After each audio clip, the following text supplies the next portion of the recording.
Welcome back to Fine Art Diary. Today we'll see how to make grainy texture paste for your art, and by using it we'll be able to create these kind of textures. One thing to remember that this is not going to be a sculpture paste like this, but it is going to be a grainy texture paste like this for your paintings. So let's get started.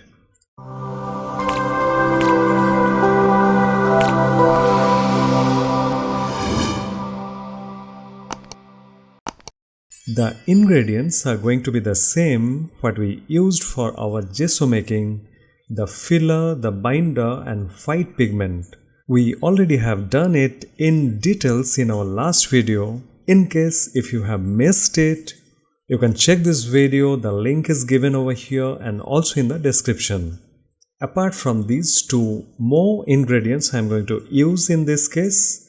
As filler, we are going to use sand that will create the texture. And the second ingredient is extender.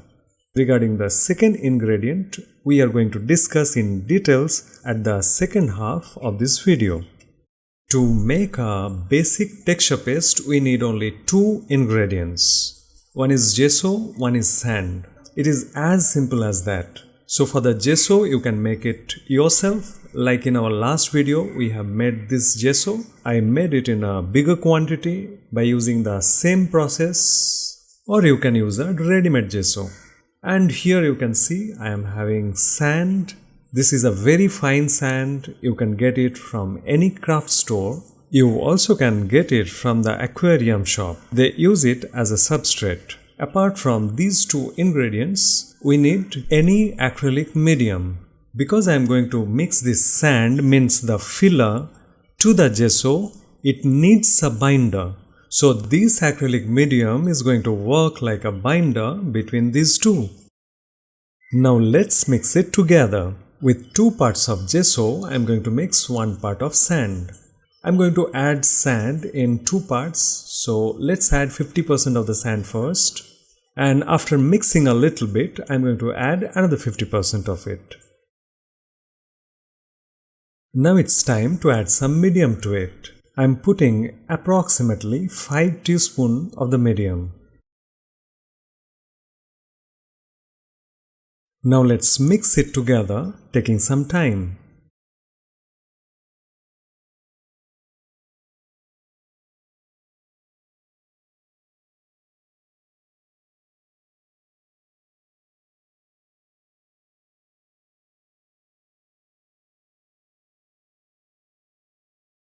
That's fine. Now let's add rest 50% of the sand. And again I'm going to mix it properly.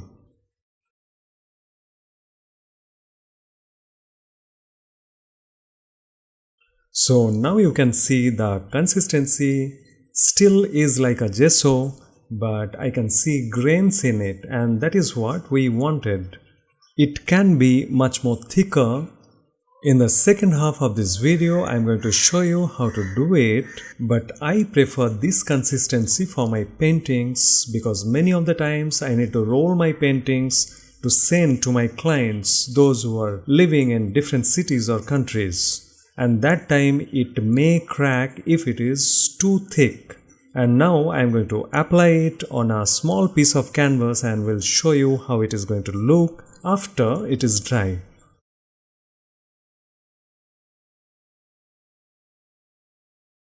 Let's spread it, keeping some uneven areas. And let it dry at least for half a day. Here is the close-up what I got after it is dry.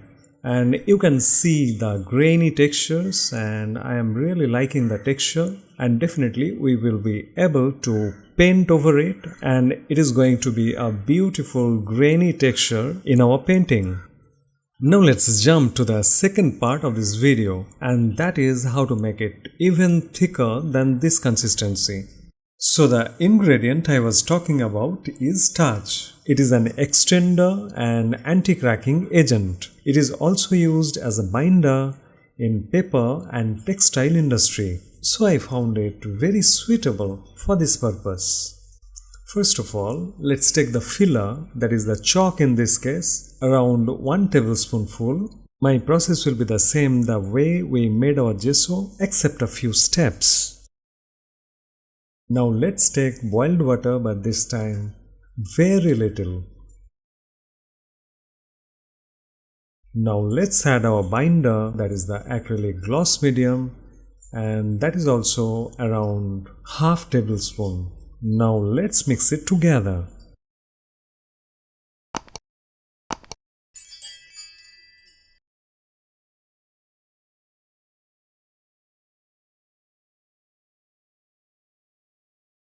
Now with this, I'm going to use our thickening agent, that is the starch. Let's add a little bit. And again, let's mix it together.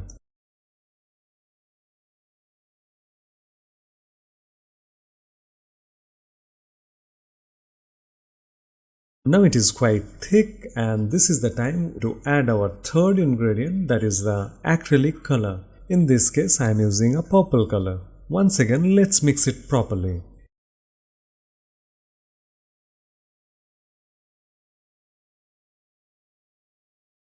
You can see a beautiful paste we have made, and directly this can be used as your texture paste. But there will be no grains in it. So whatever we have made in the first half of this video, we are going to mix that paste into it so that it can be a grainy texture paste. That's alright. Now let's make same amount of the sand texture paste. And once again, let's mix it properly.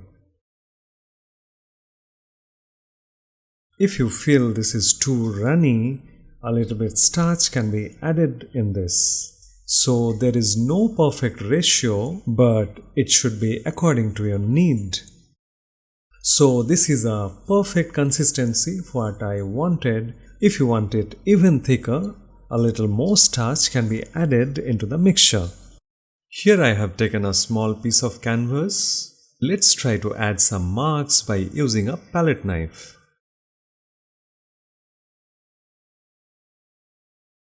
You can see the viscosity of the paste, and that is because of the starch we have used. You can see how beautiful it is holding the shape.